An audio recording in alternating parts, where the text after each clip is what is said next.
your county, okay? Just be careful. Mark's going to share with us a lot of the statistics on new development, workforce housing, planning, roads, redevelopment, population changes in Collier County. He's the chairman of Collier County Planning Commission and Collier County's hearing examiner. Please help me in welcoming Mark Strain.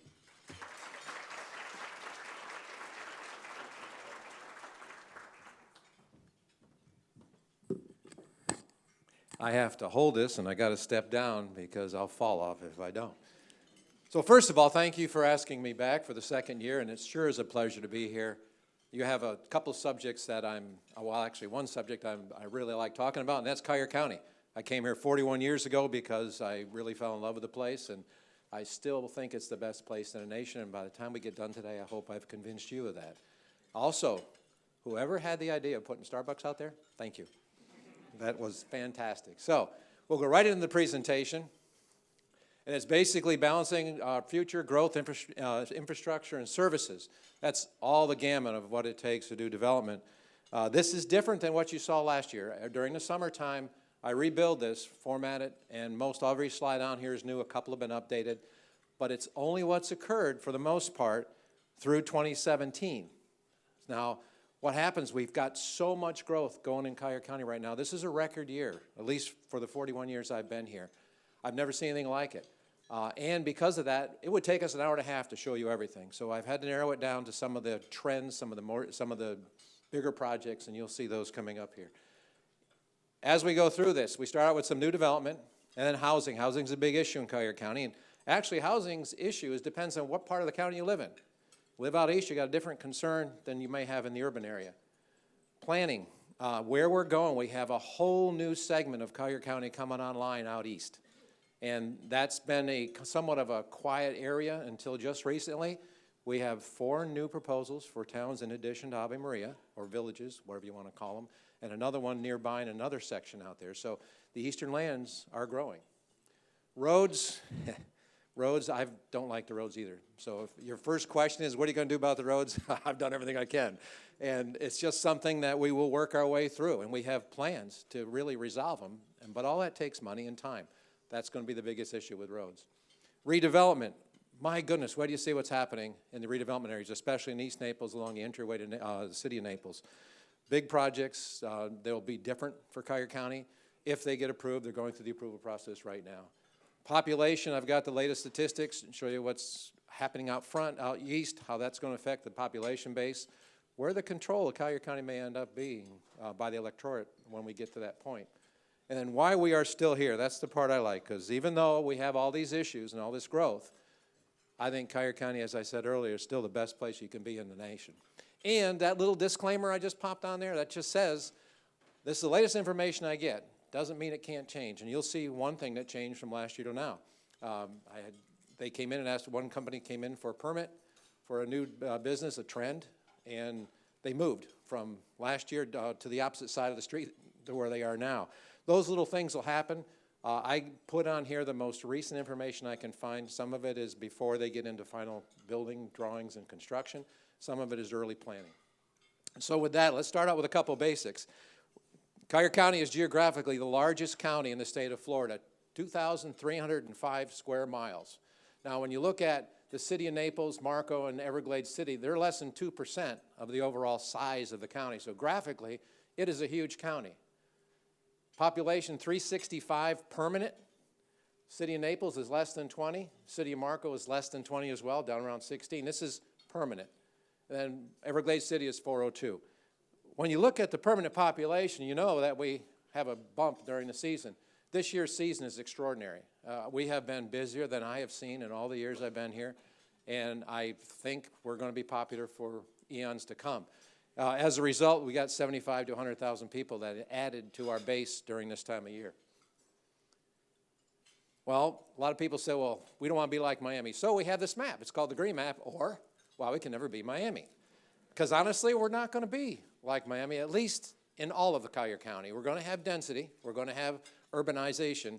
But we have 1.5 million acres approximately in Collier County. 77%, and this number was just updated, 77% of the county is in permanent conservation and preservation. So it will not be developed, and that's basically everything in green and blue on here. Now, when you get to the entitled areas, areas where the development can occur, where you see things going up now, infill, it's all these brown areas in this area right here, the light brown and dark brown. Light brown is actually Golden Gate Estates. That's where we get most of our water from, and I have an issue. I'll show you how we're doing on water, because that's a hot topic actually in the world, if you look at Cape Town and California and every place else. But we're doing good. Undeveloped and untitled lands, that's the white areas here, and that's the areas that are out here that are in the light blue and brown. Now, when we start building out there, things have changed. Last year, 2017, we had commercial projects come in to the tune of 119 projects. 16 of those were in District 5, most of them in the city of Immokalee. Then we've had North Naples, total of 48, and that's Districts 2 and 3, but the biggest area was just like it was last year. East Naples, total of 55 in that area right there. Last year we had 76 commercial projects. What happened last year, we had more subdivisions and less commercial. This year, the commercial's seen the rooftops, so it's coming in. So we have more commercial than we do subdivisions, and here are the subdivisions. 3,297 lots during 2017. 1,296 were in District 5. Most of those were in Ave Maria. Ave Maria is one of the rural lands where there's 4 more similar towns or villages going in. That's the area that they're going. Ave Maria's going crazy out there. They've got tons of operations going on. They got a lot of sales. They're doing really well. That's in contrast to what happened just before the recession. So everything's taken a leap out there that I'm sure the others will follow. In District 3, which we're getting into the urban area, this is the center area up down by including Golden Gate City, but most of the growth in subdivisions has been in North End, up by Heritage Bay, places like that. Very little in North Naples. And why?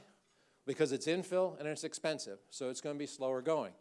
Down here, East Naples, again, biggest area, hottest area in the urban area, 1,028 homes built, or not homes built, subdivisions created. Now, that's a total against 4,182 lots last year. Well, we had a lot of commercial because last year we had more lots. This year our commercial has gone up because it's matching what's happened here with rooftops. We haven't got quite as many lots. Part of that was Hurricane Irma. Ironically, I thought Hurricane Irma would slow things down in Collier County. Why would everybody come here just because of Hurricane Irma? But they did. They came down to check their homes. They came down because there were worse storms in other parts of the world, down in the Caribbean, places like that. So we are doing surprisingly well in spite of the hurricane, and I think having that one past us, hopefully we're going to be in the clear for a while. Some rather big projects along the coast. There's 3 high-rise projects, if you want to call them that. Let's say large projects. They've changed over the last year. When I introduced these to you last year, there were 4 of them. All 4 of them were looking at buildings about 200 feet high. One of them hasn't proceeded since last year, which was the Ritz-Carlton, in regards to their tower. I think they're going to be making some room changes, but their tower hasn't moved forward, so I took them off this list. Mystique is under construction in Pelican Bay. One Naples. One Naples has a vision that they came out with last year, and I understand they're now changing it, so their website says they're going to be taking input from the community or from those that provided it and make a different set of plans. I haven't seen those yet, but I'm sure we'll see them by next year. In Kalia Bay, up on the north end, one tower is up and out and built, and the second one is, I believe, in sales. It may even be started by now. Those are high-rise projects, and they're the high-end high-rise along the urban area. This is Mystique, which is in Pelican Bay. What you see here is Cap Ferrat, and Cap Ferrat here, and that's St. Raphael. Mystique's right in the middle between them. That building is going to be 81 units. It's under construction. It's coming up out of the ground. There's going to be a sister building next to it right there, so when these 2 finish, that's most of the high-rise currently understood to be in Pelican Bay, with the exception of what the Ritz-Carlton still might do. This is what the tower is supposed to look like, at least the first one that's under construction now. When we move into One Naples was looking at a section of land in the North Naples area at Vanderbilt Beach, where the public Vanderbilt Beach access is. That's the land. They were trying to aggregate all the parcels that are in here and build a new project. The project originally was contemplated to look like this. This was a concept plan. They went out to I guess, stakeholder meetings and talked to people. And that plan now has been dropped from their website, and this is what it's replaced with. And basically what they're doing is they're looking at the feedback they've got and modifying the plan to what I hope responds to the feedback. I don't know what feedback they had, but we'll see what comes out of this. And by next year, this one should be something I'll be able to show you more detail on. Kalia Bay on the very north end. This is a project that started in 2000. And it's a 5-building project. It was approved in 2000, not something we can change after the fact. There was a lot of controversy about this, but it was approved a long time ago. As a result, those towers will be built. One of them's already up and out, and that's the first one right here. The total amount of density in those 5 towers is 590 units, about 120 units per building. And they just came in with a set of plans across the street to put in a golf course, which is the only golf course I know under construction right now in Collier County. Golf courses tapered off. We don't see as many of them. And in fact, we see golf course conversions being considered. But that's, this building has got a golf course right across the street going with it, along with the 4 other buildings. Okay, roads. There's 2 bad corridors. Well, no, there's a lot of bad corridors. There's the 2 worst, and these are constrained roadways. Let's start with the first one, Immokalee Road. And we'll go all the way out to Orange Tree and work our way in, and I'll show you what's happening there. But the road is congested. It is crowded. At the end of this, you'll see some road improvements that will help Immokalee Road. We're just not there with funding or time yet. Out in Orange Tree, the community out there is just like Ave Maria. It's going really strong. Ave Maria and Orange Tree and places out there are very affordable. When we talk about affordable housing, and really it's a mindset on where you live, because if you live in the urban area, it's not too affordable. You live out in the rural area where I do, we're surrounded with it. So there is a difference in what's happening out in Orange Tree. The rooftops are all in, so there's a lot of commercial being considered, and that's the intersection of Randall Boulevard and Immokalee Road. And across on the south side, there was another shopping center approved by the growth management plan for up to 400,000 square feet. They're now coming in for their first 100,000 square feet for review. Across the street from them, that's where the new Publix is. And the new Publix has been a help to Orange Tree and the people out there, because what happens is when you put commercial out where the rooftops are, those people don't drive all the way into the urban area and crowd up the roads, which is another interesting twist for affordable housing. The more we keep putting affordable housing out east, the worse the roads are going to get, because they're all driving in to their jobs. So it's kind of a dynamic. We haven't really addressed some of that yet in the way we incentivized affordable housing. But right now, this Publix is open and its parking lot is full. A little bit further in, Heritage Bay. My goodness, Heritage Bay is just unbelievable what's happening. This whole interchange, this is one of the biggest activity centers in Collier County. So big, when you see on the road plan, see that canal that got moved? That got moved because we're going to put an overpass there, which these people right here didn't know that. And so they came in concerned about that building, and they said, hey, that building's 50 feet high. That's too high. We don't want to look at a 50-foot building. I said, well, that was zoned back in 2003 before your project was even scraped ground. I said, and the buildings that can go there could be 60 feet high, and they'd be commercial, office. I said, so a residential at 50 is probably a lot better. They were unhappy. I said, what are you going to do about this overpass that's 55 feet high? They had no idea one was going in. So we have 4 overpasses in Collier County. And if you're in the realty business, it's good to know that, because they were very upset that they weren't told that there's an overpass going right along here that they'll end up seeing as much as they'll see that building. We do have a lot of overpasses planned because they will help the traffic. Next to that, there's an 85,000 square foot commercial piece just recently came in, and they're looking at possibly adding mixed use residential to it to coincide with this. And then down to the south corner, this would be another one that would actually help traffic. Now, people in the area may say, no, it's going to be congested, but in the end, if you can move a Home Depot or Lowe's or something like that out there, that's even less that they'll be coming in town, and I'd be one of them. I'm at Home Depot every weekend, or Lowe's, one or the other. And up here, we've got a new racetrack, a couple restaurants are going in, a car wash, and dental offices. There's a memory care facility eventually going to go in there, and then this one just came in, another storage facility, and I have a theory about storage facilities, and I'll show you later on what that might be, because it's a trend in Collier County that's just taken off. We move a little further in. GL Homes just got approved for a shopping center at Logan and Immokalee Road. That's the layout of it. Next door, there's a senior living facility or some single family that might go in, but the shopping center is a neighborhood commercial. They're looking at about 100,000 square feet with an anchor grocery store. So if you're in another part of the county or the country and you like this particular kind of grocery store, this is the first one in Cuyahoga County, Sprouts. So they'll be at that location, and that they've already broken ground up there as far as clearing and things like that. Seed to table. Y'all know Alfie Oaks? Alfie Oaks owns the Oaks Farms on Davis Boulevard, plus he's one of our biggest growers in Cuyahoga County. He does an excellent job. He has been trying to get this thing open for a while now. He's not held up because of the county.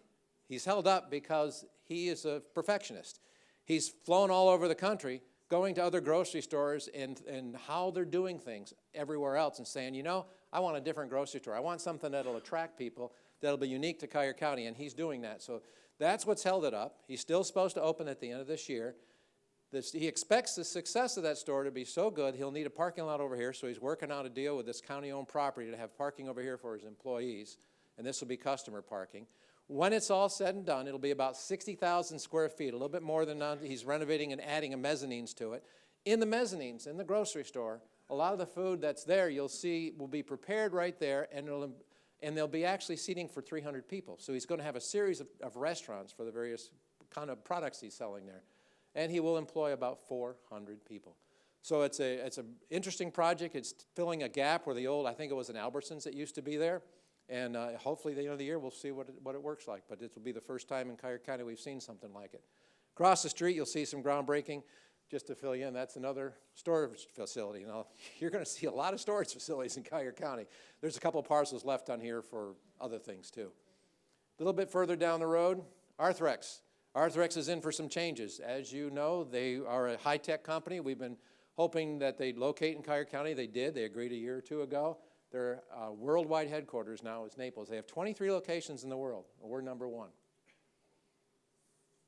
This is the layout of their site. Trader Joe's is over here. This is their campus, and part of that campus required the closing of or movement of this Creekside Boulevard. This is a new hotel. They're proposed, in fact, this is coming for the Planning Commission on tomorrow. That's what I was reading last night. 169 rooms. It'll be the same height that the rest of the buildings are at. And it'll be for basically those people that come in and want to learn how to use their medical devices. They have a place near their campus to stay and easy transverse across. That's the road that used to be there, and they've already started moving some of the infrastructure. That'll be rerouted that way. Now, what the new campus will look like when it's done, here it is. That's the main Arthrex campus building with the R&D over here. That is going to be the wellness center and the new hotel that's going in. When we get down to the other horrible road, and I had someone tell me this morning that she does everything she can to avoid Pine Ridge Road. So do I. It doesn't help. We're only one car. We need about 10,000 cars to get off Pine Ridge Road. Pine Ridge Road runs, this is our other east-west, and the east-west corridors are becoming the most congested right now. When we look at what's happening from I-75 to Livingston on the north side, the Honda dealership's almost done. And honestly, it's looking pretty good. If you look at the way they've put the landscaping in, it's colorful. The lights are low, so it's not obtrusive like some of the other ones are. So from that perspective, it's turned out to be a commercial use that is probably well suited for there. An application came in for 268 apartments over in these 4 parcels.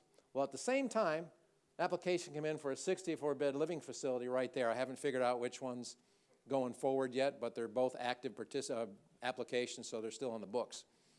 Right next to them, one of the groups, I think it's Sheridan, owns Home 2. They're putting a 104-room hotel right there. When we move to the south side of Pine Ridge in that same location, you'll see some land being cleared down by Marabella in there. That's 66 residential units will be going in there. Right here, those tall, tall walls you see going up, you're going to love this, another storage facility. So it's a regular air conditioning storage on the front, and in the back they're going to have the man cave storage. And I don't mean to insult the ladies by calling them man caves. They could be ladies' caves too. But what they are is basically hobbyists who have expensive cars. They buy one of these. They can keep their car there. It's air conditioned. They entertain there, so it's a dress-up or facility. So that's what's on the south side. Over on the north side, all that construction that's going on, it's for a 197-unit assisted living facility. And then a Joint Institute's going out front with about 15,000 square feet. Moving further west, Pine Ridge and Goodlet Road. This is an old, I think it's a Winn-Dixie or another type of building that has been abandoned. The people that have bought it are some of which are with the same group that did the Mercado. Not all of them, but there's some of the partners are there. They've come in and said, we'd like to add 400 residential units to this project. It'd be a mixed-use project. Mercado's a mixed-use project. It may be something like that. The details have not, they're still going through very preliminary processing right now. That's where they want to put the 400 units. So when we get to the other two main corridors in Collier County, north, south, and east and west, we're looking at 41 and 951. On an aerial, those are the two corridors. They got the most growth still in Collier County. They were last year as well. This Gateway Triangle is where the redevelopment is going to occur. New development's mostly still going on here. I'm going to show you last year's, but the years before is already built. It's not, we're just going to touch on that. Now, up on that star, that's another big activity center. I-75 and Collier Boulevard. That's on the east side. You got 1.1 million, or on the west side, I'm sorry. You got 1.1 million square feet of shovel-ready commercial. So you get a big box or you get a big industry like Hertz. If Hertz wanted to pay the price to be in Collier County, they could have, because they could have gone right there. It's shovel-ready. Could have got them in as fast as Lee County did. But Collier County is rightfully so. It costs a little more to be in Collier County. Well, besides that, on just these 6 projects, there's another 1.5 million waiting to be built. The rooftops are coming out, and they're being built in East Naples. I would expect we'll see more and more of this start being built in that corridor. In fact, there's a corridor study being done in East Naples right now on how to entice bigger businesses to come into some of those commercial areas. But what's happening at the interchange at I-75 and Collier Boulevard? Y'all heard about the sports park. It had 3 sites to be considered. Collier County decided we're going to make a selection that's going to combine these 2 sites, and the sports park will overlap. County already owns that. This is Citygate. Citygate has come in. They're coming in tomorrow for approvals on the sports park. This is a concept of what the sports park may look like when it's finished. It'll fit in with the road system that will eventually be built there. This is Citygate Boulevard. I-75 to the south. Collier Boulevard is right here. This will not be a professional sports park. It will not be like the Braves. This is an amateur sports park. Soccer teams, it has a small 3,000-seat stadium. They have a field house and things like that proposed. They're surrounded by mostly non-residential, with the exception of this piece on Golden Gate Estates. They're budgeted at about $70 million, and that's coming out of the tourist tax that we have in Collier County. And an aerial view and how it looks and it's connected up, that's it. There's your residential to the north. It's the only residential nearby. Yes, link when it's done. And now this link wasn't supposed to be done for 10 to 20 years. You'll see on a map, because of the sports park, my assumption is it's going to be accelerated. But this will eventually connect up all the way to Wilson Boulevard and to Immokalee. This is already pieced down to US 41. We have a couple pieces acquired. Some of the actual pieces of the road are in, not much, but eventually it's going to go to US 41. Then, of course, the interchange at Collier Boulevard is radically changing. I have the new plans on that. When we look at the residential in the same area, we're still about 13,000 acres and 9,000 units shovel-ready. I haven't got the new numbers. This database for these takes longer to update, so that 9,000 is going to go down a bit. We did have some subdivisions, some sales last year, obviously, in this area. We get down to the interchange or intersection of Collier Boulevard and US 41. This one was really building out in 2016 with a lot of approvals. Hobby Lobby came in. Outback came in right there, and just recently it was a new sit-down restaurants being designed. It's actually in for permitting right there. Originally it had a First Watch name on it. Now it doesn't. It's just a generic restaurant, so I'm not sure what's going to go in there. That's why I see a collage of restaurants. It will be a restaurant, though. Then those small, basically fast food facilities went in last year, but up to the north end, right there, New Staybridge Hotel's in for permitting, 100 units to go at that location. When we look at some of the changes that occurred last year, this is the same intersection, US 41 and Collier Boulevard. I had mentioned to everybody Aldi's was going there. Well, like I said in the beginning, things can change. Aldi's actually is in permitting for a location down there, though they will be opening up hopefully down that location. Aldi's has come into the county in several different places now. Aldi's is a German firm. They do a very good operation. They have a lot of organic food. They're also followed in Germany by a company called Lido, and usually Lido follows them. So we may see another firm like Aldi's coming in. They specialize in a limited amount of choices, but better pricing. compared to some others. So everybody's been pretty pleased to see them going in more locations in Collier County. And Wawa, we used to have racetracks coming into town, and every time I talk about a racetrack, people are kind of quiet. In some of the groups I go to, when I mention Wawa, people clap. I still have not been to a Wawa to see what they're talking about. But for some reason, they got a crowd. And they're going right there. So that land's been cleared. And they got a couple other small buildings going in for a Dollar Tree and Tire Kingdom. And right there, guess what? Another self-storage facility. Now that's 3. Where do you see what the other one's coming in East Naples? Wawa is looking at another location. By the way, you know where the Ace Hardware used to be on US 41 in Rattlesnake? It used to be right there. Now it's a Sears outlet. Well, look at this building right here. Wawa's come in, bought the end of that building. They're taking that down, and they're going to put another Wawa there with that kind of configuration. And that's been approved. So it's just a matter of getting building permits and moving ahead. Storage facilities, this is the one I got to tell you about. Okay. This is the storage facilities. We have 58 in Collier County. 10 have been approved, plus the 3 I just showed you. So why do we have so many storage facilities in Collier County? I think there's a conspiracy. You ever see Mel Gibson in Conspiracy Theory? So what do? We all go online, and we look for those little brown boxes coming in from Amazon every day. My wife's got this habit. She's got to have some box come in every day. So what happens? You get all these boxes. Amazon knows if I can keep selling them boxes, guess what I can do? I can buy all the storage facility companies, put them under a different name, and now they got to use storage facilities because I'm enticing everybody to buy things. So guess what we have in East Naples? 600,000 square feet of storage facilities. And that's just with, besides, that's not the ones I just showed you about in the other slides. So we have a whole preponderance of storage facilities. It sure is a sign of the times that maybe we spend a lot of too much money on things to be stored, but they are popular. I actually used one because of the hurricane. They're safer than your house. Most of them are tilt-up concrete construction. Not much is going to take one of those down. So from that perspective, family heirlooms, and my wife does scrapbooks, so they're great for things like that. Housing. Housing's always been an issue for as long as I've been here, so where and how much and how it should go in. Basically, we have the apartments have been the big question lately. How many apartments do we have in Collier County? These were approved. These are almost all of that was approved last year. I have a couple more that I'm going to show you in a separate slide. Now, they're a mix of pricing. They go anything from Milano, which is affordable housing, to the high-end stuff, which would be Briarwood. The Isles of Collier units came in. They withdrew their application for a change to the plan unit development they were part of, and now are resubmitted to be consistent with that plan unit development, so they're going forward. Total on this is 2,311. Now, if you look at county-wide apartments, this is all the apartments in Collier County, about 12,000, and then there's about 2,900 total new apartments came in last year. So our inventory of apartments is just under 15,000.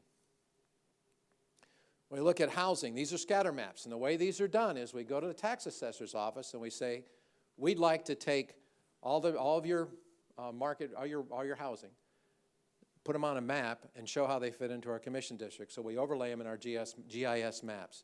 And what happened is we produced a table. This is the one in 2015, 187,000 units.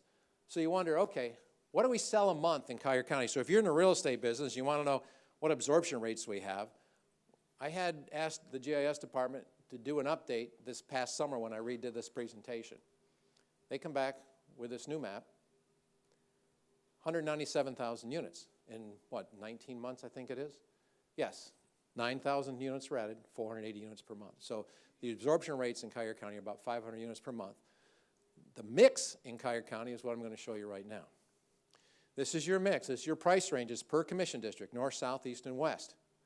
And the yellow ones are your high points in each district. So the districts that, this and that red, that boxes everything in from below $300,000. That's a price point that involves affordability.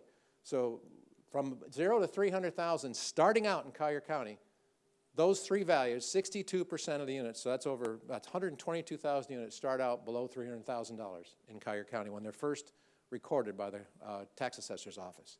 The highest price units are, as we expect, North Naples and City of Naples. The spot that's missing the most is 400,000 to 500,000. And that's the same as it was last year. That piece doesn't seem to be the one that is popular in all districts, or may be, but there's just not enough of it built. Now, where the growth has occurred, The biggest number of units is, like we said earlier, East Naples. That's where the subdivisions were. The biggest percentage growth, because of mainly Ave Maria, is the rural lands out east, right there. So when we get into planning, people think, well, that's just a picture. That we don't really do that. Well, yeah, Collier County, that's what we're doing. We got urbanized area going to be right up against the rural area. That's just the way actually the governor's order produced our requirement for us to build or allow building to go out east, and that's what we're following through with. These are our planning districts. That's the coastal urban area. Right there used to be the urban boundary. When I got here, you never crossed that boundary with a bulldozer. You didn't do development out east, and then we had Twin Eagles, and that changed the whole world. That's the urban boundary, and these are the areas now out east, rural fringe mixed-use district. We call it the RF MUD. Golden Gate Estates was always out there, but it's where our water wells are, so we've got to be real careful on what we do there. Rural Land Stewardship Area in Immokalee. The Rural Land Stewardship Area is where Ave Maria is, and that's where a lot of the new growth is going to occur in the decades to come. This is a density plan that was predicted for the Rural Land Stewardship Area. That orange is where that is Ave Maria's location. Basically, everybody thought, well, this is where the density is going to concentrate when we get out there. Now, obviously, you've got to have roads and everything else to make it happen. That's why you'll see Ave Maria is on the intersection of two roads that exist. They're improved, actually. Rural Lands West is coming in for approvals, and they're going to stretch along this piece right here, but also along roads that exist. They're going to have to make some improvements to the roads, but the roads are there. This is a new one. Just came in, Neal Communities, about 1,500 units on a small parcel. There's a little bit of commercial. That's on Oil Well Road as well. And right here, Hogan Island, that's on the north side of Immokalee Road. That's the Baron Collier project. That project is about 2,300 units with some commercial. Now, they're all on a road system. Then, if you total all those up right there, you're looking at about 60,000 population if you use the census figures and they build out to what they could with the credits. They may not build that many. They may have a lower density like the rest of the county, but that's the high side. And about 12,000 in between all of them, mostly employment. This one up here is interesting. This is a group that owns land across the northern part of the county, and the other land is out here. That's most likely. They're starting to acquire credits. I don't know if that's the parcel for sure, but that's the only parcel that seems viable. So they may be looking at acquiring the credits to build something there. This just came about in the last couple months. And right there is another town, but that's in the other section, our Rural Fringed Mixed Use District. A developer from the east just bought that. And I'll show you, I think it's the next slide up. Yes, it is. I'll show you what's planned there, what could be planned there. This is a Publix location we talked about earlier at the end of Immokalee Road. That is Orange Tree. It exists. That's under a settlement agreement. It's been there for decades. This is that piece I just told you has now just been bought. Could potentially have development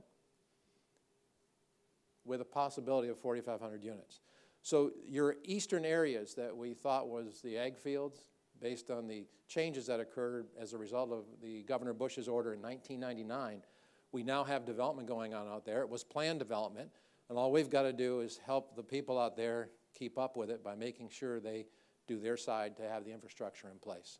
And that's part of the process. We will be reviewing it for infrastructure improvements, making sure everything that needs to be in place for those towns to function happens. We're looking at commercial.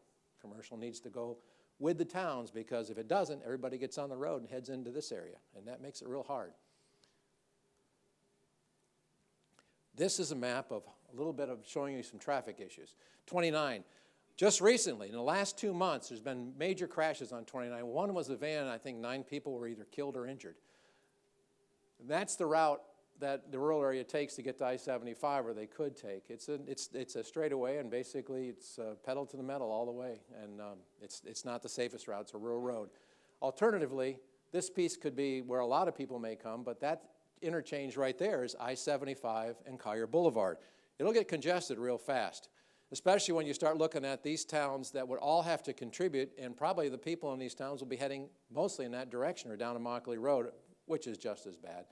So for a while, we're looking at interchange right there, Everglades Boulevard and I-75. But to get there, 900 properties have to be eminent domain, either in full or in pieces, along Everglades Boulevard. That's an expensive proposition, very costly. At the time we were looking at alternatives, there was an alternative idea to look at a potential interchange just out past the estates, right there, that would take it all the way up into the rural area. This is still something that's being considered. It hasn't materialized yet because the rest of this development hasn't come in. So as these gel up, this will be something that we'll be talking about as an alternative to the middle of these properties here. And that's the location of that little town that just happened in the RF mud. Roads. Okay. We don't want to be like that, but that's me every morning. And it's no fun, as all of you probably experience. It will get better. It's just going to take time and, of course, money. These are some corridors we got planned to alleviate the traffic. Logan Extension and a 951 extension that'll eventually connect up to Bonita Beach Road. Vanderbilt Beach Road going through the estates, and that'll eventually connect out east. And then this is Benfield Corridor. It'll go from the south part all the way up to the sports park, flip around, go up to Wilson, and eventually get up to Immokalee Road. A little bit of blow up of those. You probably, and this piece is already supposed to be in or complete. If it's not already open, it should be open this year. The 951 piece is one that we've got to struggle with because it's got a lot of environmental issues, so we haven't figured out how to resolve that yet. And in talking with Lee County, they expect by the end of this year, or sometime this year, early 2019, they'll actually get connected up to Bonita Beach Road. And that'll be another north-south link that we can use. When we look at Golden Gate, the Benfield Corridor, Golden Gate Estates is next. This is Collier Boulevard as it exists today. The Benfield Corridor is right there. It's destined to be a parallel road to alleviate Collier Boulevard when it finally gets, all these developments start maturing to a point where we've got a lot more rooftops. This piece right here is where the sports park is. This is the piece that will probably accelerate. We've already had pieces of it attained. Some of it's actually got pavement on it. Not all the way, so it's just dead ends where Hacienda Lakes is. When we connect all that up, that piece was originally 10 to 20 years. Again, it's probably going to be accelerated. I don't know the time frame better than that. That one we have no time frame on, and neither one for this one. And the reason we have no time frame on is the cost to do it and the acquisition of land and the environmental issues. They will all be tackled, but it's just a matter of getting the funding to get into them. We put these on plans early so that if developments come in, we can seek contributions from them for the land that's going in. Vanderbilt Beach Road extension for the Golden Gate Estates.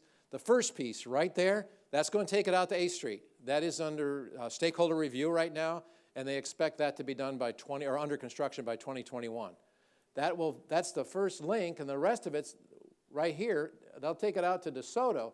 Now, if that interchange gets in right here, this road will connect right to that road. And those are all things that we're hoping to see that still take time to get done. Flyovers, this is not what they're going to look like. But we have 4 of them going in Collier County. Location, the first one is, this is not the order in which they're going to be built. This is just north to south. This is the Immokalee Road, Randall, where that Publix is in Orange Tree. There's one going there. Right in front of Heritage Bay, there's another one. And then the DOT is putting this one in. They actually have a time frame on it. And down here at Collier Boulevard and US 41 is the last one. The one at 41 and the one at Immokalee Road, both have already we've already got the land purchased to expand, and some of the land the roads are already realigned. And when they get done, ours are hopefully look like that. I can't tell you what the DOTs will look like, but that's what ours are supposed to look like. The DOT at I-75 and Collier Boulevard. Right now, if you want to get out and off the road, you make left turns, and that's your pattern. The DOT says, no, that causes a lot of delays. We're going to come back in, and we're going to put a figure 8, half figure 8 there, right there. And when they get done, they'll put overpasses over Davis Boulevard, so we don't have to stop at that light, and that'll help the traffic move forward. When they finish that, you'll do right on and right off. Or right on both sides, I'm sorry. Not right off, it's straight off. So this is the pattern that'll follow when the DOT finishes. They're going to start tearing that up again in 2021. So we do have some relief coming for that interchange, and it's a mess right now. I do drive that quite often. It does back up, so hopefully this will relieve it. I-75 and Pine Ridge Road. Now this one is interesting. This is a concept called a divergent diamond. It's used in other parts of the country. You have traffic lights there and merging lanes there. So really, what does that mean? Well, that's I-75 and Pine Ridge. Say you're in your red and yellow truck. You'd have to cross lanes, go to the north side, and then back down again. Now, the reason is supposedly it expedites the traffic to be able to merge off and merge on to those lanes run on that side of the street. But, you know, we have a community where the average age is, what, in the high 40s? So I've asked them, I said, can I have the bleachers and concessions to go right there? Because this will be entertaining. I don't know how I don't know how it's going to work in Cuyahoga County. Now, when I did this presentation to the sheriff's department, a deputy raised his hand. He said, you know, in my part of I came from another part of the country. He says he came from another part of the country. They do have one of these. He said it works. But I don't know how old the people are there, because I know we're not used to changing lanes like that. So it'll be interesting to see how that comes out. Redevelopment. This is the new concept in Cuyahoga County. This is an update from last year. And this one actually is going through process right now with the public hearings. That's the Gateway Triangle, where this is going to be located, a residential core in the center. That's the mini triangle. That's the first pieces that are under consideration for new standards. Restaurants have been approved by the city of Naples right there. You all seen the new Porsche dealership going up. It looks just like they said it would, what they're using over in West Palm Beach. Walmart's all torn up. They're doing a remodel, a $4 to $5 million remodel down there. Across the street from Walmart, there was going to be a Sam's Club. That's not going in. The developer came in and is now asking for 300 multifamily mixed with the commercial, and the Starbucks is under construction out front, which is right near my office. And then the racetrack, y'all remember the controversial racetrack on Palm and 41. That's where it was supposed to go. Racetrack ran into some opposition there, so they moved down to Shadowlawn in 41, and that's where they'll be going now. Courthouse Shadows, directly across from the government center where the Sam's Club was possibly going to go. This is the property. This is a former Publix, I believe, that's been unoccupied for a long time. Those are the commercial pieces that are there today. The new plan would put those commercial pieces right there, and in the center, they would have the residential component with the amenities to the side. It's another mixed-use concept. It's something the community asks for in lieu of the Sam's Club. So we'll see how it goes through the process and works out. And then Starbucks right there in the corner. I can come here for Starbucks now. The mini triangle street view. This is the Possession project on the near the very tip of the triangle area, near Davis and Davis and Airport Road. This is 41. I'm sorry. This is 41, and this is Davis Boulevard. That's the project we're talking about. Now, out front is another project. This one is already approved because it didn't have any special heights or changes other than what the code allowed. Now, it's been approved. They're coming in for changes. The one in the back, this is another rendering of it, would be a total of about 168 feet high as allowed by the airport. The airport was the agency that really had to put a cap on the height. When they get done, they're hoping it will, the market will provide something like this. This is another view of it, and basically the uses they're looking at is 210 residential units, 152 hotel units, and a mix of retail and office. Now that mix will change, but this is what they're basing their initial request at. Out front, this is the Trio project. This one was approved. The developer came in and took a look at some changes they needed. It's 112 feet high because the code already allowed that, so they went through pretty fast, got an SDP, and it's been cleared. The changes are, first of all, they finished the demolition. They got the approved site development plan. The amendments are still being reviewed. When they get the amendments done, the footprint on that property will still be the same building, a parking lot in the back or a parking garage. And here are the mix of uses that they want to use there now. About 1,000 square feet of retail, possibly 84 hotel rooms, 12 residential units, and a 405-seat restaurant. Now our population. It's with the rural land activity. We got a lot of changes in our population. We used to have the concentration of our population in the urban area on the west side of the urban boundary. And what's happened in our 2014 projections, this is what you're looking at, those two locations there. Now that means this is the population matrix for just the rural area. When the governor's order finished, and we thought we had a plan that was approved, and well, it was approved, but that we were going to continue with, we looked at a change from what's in green to what's in blue, possibly 407,000 people in the rural area east of 951. And what happened is about 5 years ago, we had what's called a replanning effort. When Commissioner Nance came in, he moved forward with that and said, okay, let's take a look at these areas, and because the property owners out there were saying we need to change some of the data. Didn't work out like we expected. The changes could produce more density. It's not a given yet because nothing's been submitted and approved. On this one, one of the submittals increased the density, or the population could be increased about 50,000. On this one, turns out the credits that were developed out there, that's how property gets density. The credits out there We're going to originally produce about 16,800 acres. It's been so well received by setting aside the environmental properties. They now say they need 40,000 acres approximately to use up the credits that they have created or that will be created by the original program. This is in flux. This is what's being discussed right now, and I don't know where it's going to go yet, but that will change the 176 number because the 176 number was based on the 16,800. When we get into population in Collier County, we're one of the fastest growing in the state, 9% through 2016, from a decade-wise, without changes in the rural area. We're looking at 17.8% that'll end up by 2020 for the previous decade. But the decades were proposed to decline based on the available land at that time.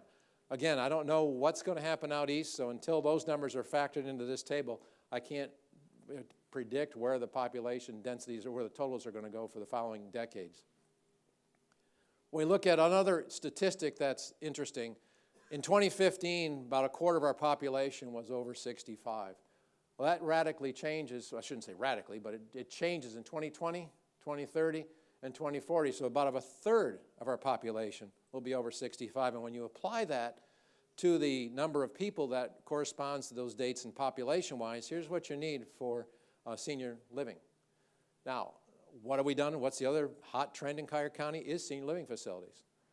We have 56 of them with 7,500 units right now. They're stylish. This is the Arlington, one of the newest ones done, one of the largest. And this one here is your Terracina Grand. Erickson Communities just came in and asked for a 420-unit facility at Orange Blossom and Airport Road. So that's another trend that seems to be well needed in Collier County as well. So, as a wrap-up, why is Collier County the best place to be? Well, this is easy.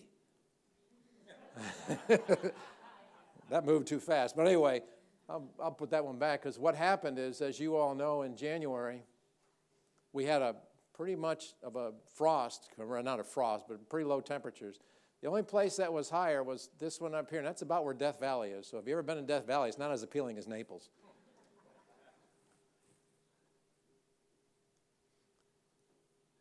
So, did you see the paper yesterday? I updated this last night. Third year in a row, we're the happiest and healthiest community in the USA. Now, prior to yesterday, I talked about this at some other presentations I did before today's.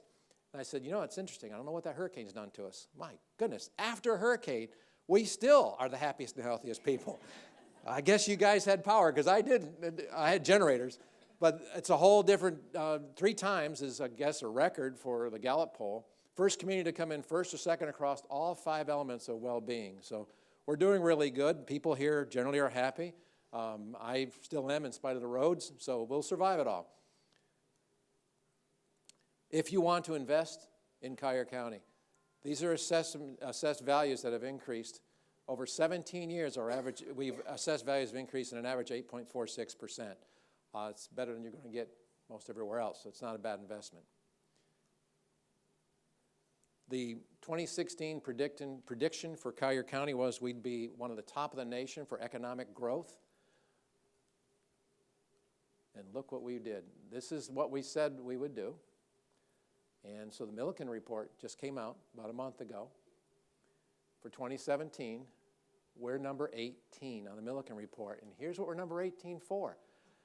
The index measures high-tech fields whose concentrations in a metropolitan area are higher than the national average. That's exactly what our goal was to do, is get the high-tech clean industries here, and we've done that. Out of 401 metropolitan areas in 2017, we're number 18.